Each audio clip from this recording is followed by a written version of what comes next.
Same thing. I want you to watch this first clip and ask yourself, is this cruelty or clarity? Because countries either have borders or they have stories they tell while the border collapses. So roll it.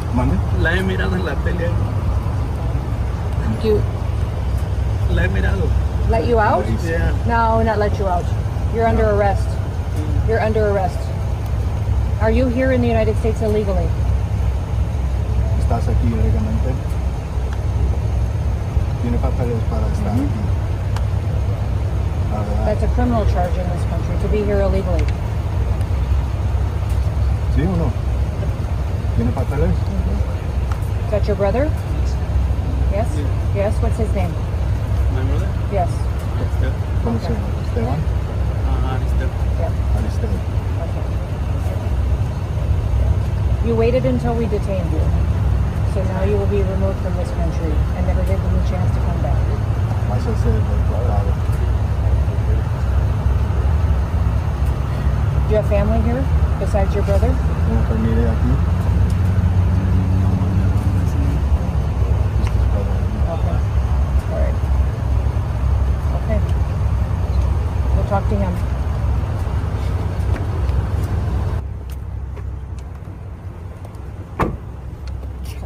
Yeah, did this guy think saying "let me go" was going to work? I don't know. That was. He's a brother to the individual that we had targeted because of his criminal convictions on ID theft and being in this country illegally. He is detained because he's in this country illegally as well, and will be removed and never given the chance to come back. And that's our message continuously to people all the time, is that, listen, if you deport now, if you're in this country illegally and leave on your own, you may get the chance to come back to the United States again someday. But if you wait until we detain you, you will never, ever get the chance to come to America again. So now, unfortunately, because of his criminal activity, he's impacted his brother, led him into this country illegally, and now his brother is paying the consequences as well. If you care about your family, go home. Go home now. Madam Secretary, I don't know what else y'all want. Trump gave us the warning. He told America and these Democrats exactly what was going to happen. I mean, step by step. Even offered you a free ride and some money. But that's the policy line, plain and simple. Self-deport and maybe re-enter lawful one day. Get detained after breaking the law and you don't. Actions have consequences. That's not mean. That's predictable governance, if you ask me. When the rules are predictable, predators don't thrive and the public is safer. Now, I want y'all to stay with me. Same day, same city, but listen to the streets below.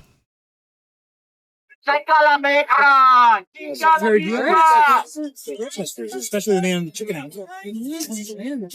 I just see him. Welcome to the war zone. Our goal is that people peacefully protest, but that we would still be allowed to enforce the law. That audio is crappy. We're being outnumbered by law enforcement and the media. It's good to see. We'll see what we can do. This is absolutely nothing as to what it is at night, though. No, It's really bad at night. That sun goes down and it gets totally lawless. Do they? So, Like zombies. I've heard that. It'd be interesting to be able to do what we can to make sure that never happens again. yeah, appreciate you. Thank you, sir. Absolutely. Now, chants obviously don't change statutes. The volume of a crowd can't override the safety of officers who still have to go home to their kids.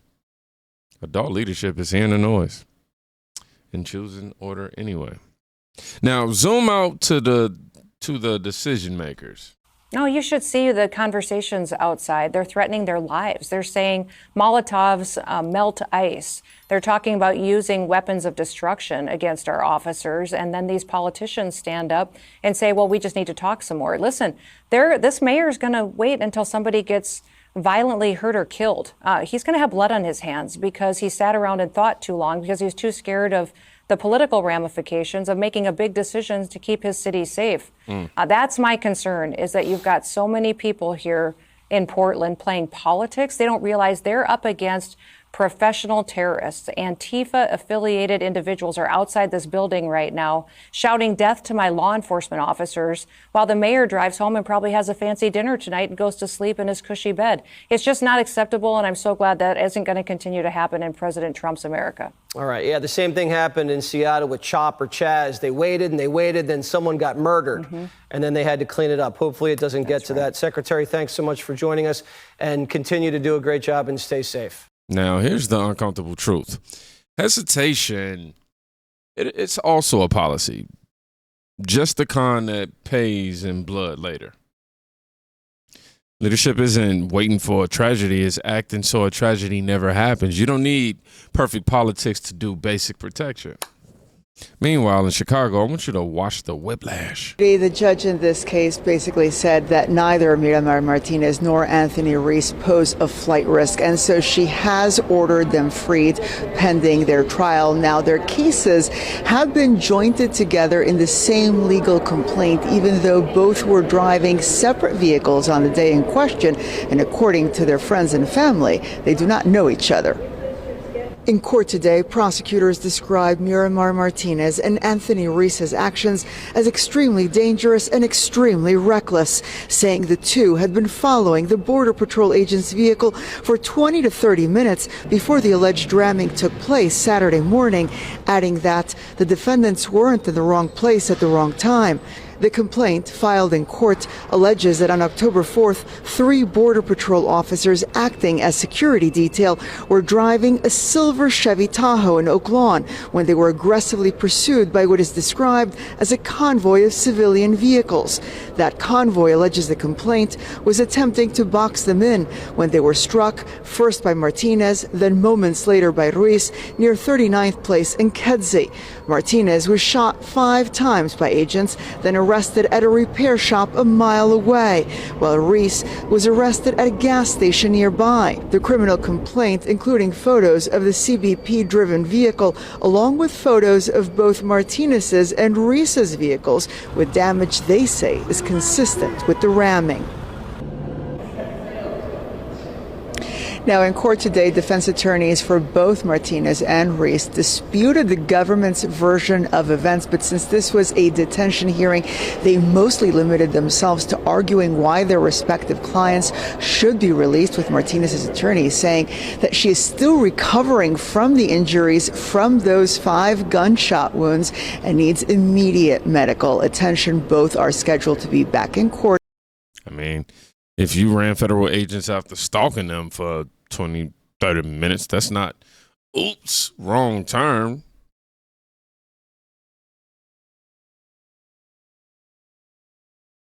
Releasing defendants like that communicates open season on law enforcement. If the attorney general overrides this, it's not authoritarian. It's restoring the baseline that keeps agents alive. And this is the culture.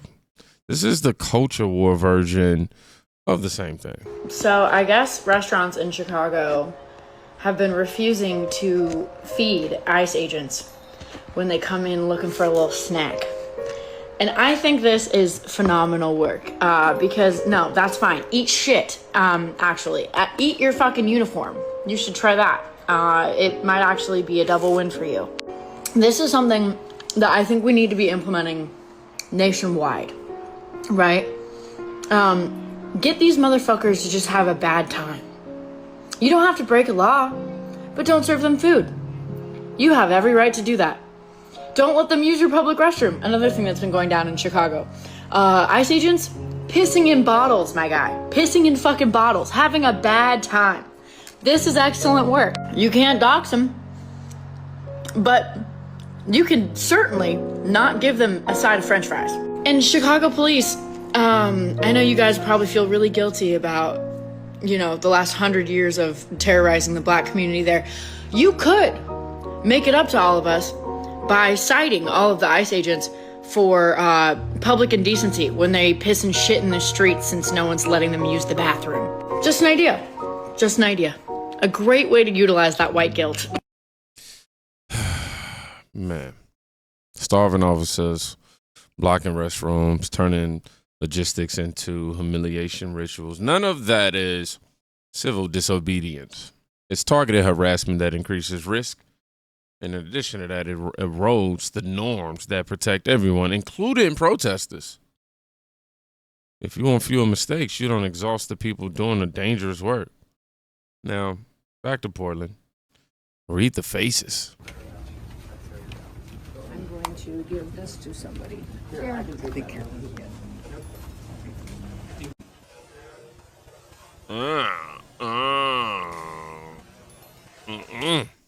Now, you can call it optics. Oh, you know what I mean?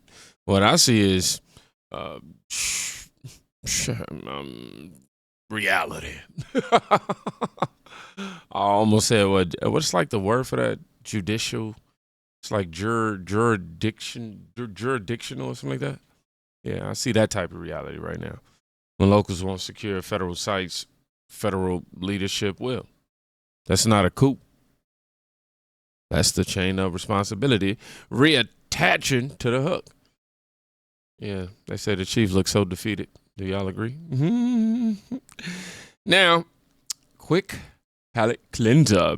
Because propaganda relies on feelings more than it ever relies on facts. The picture I'm about to show you is pretty controversial. They finally surfaced photographs of Donald Trump grabbing up, and I'm disgusted.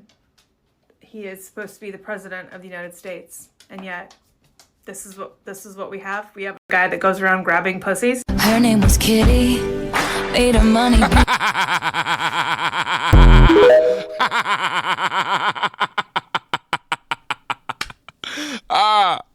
Humor, look, you know what I mean? You need it. Notice how easy it is to sell moral panic until the camera pulls back.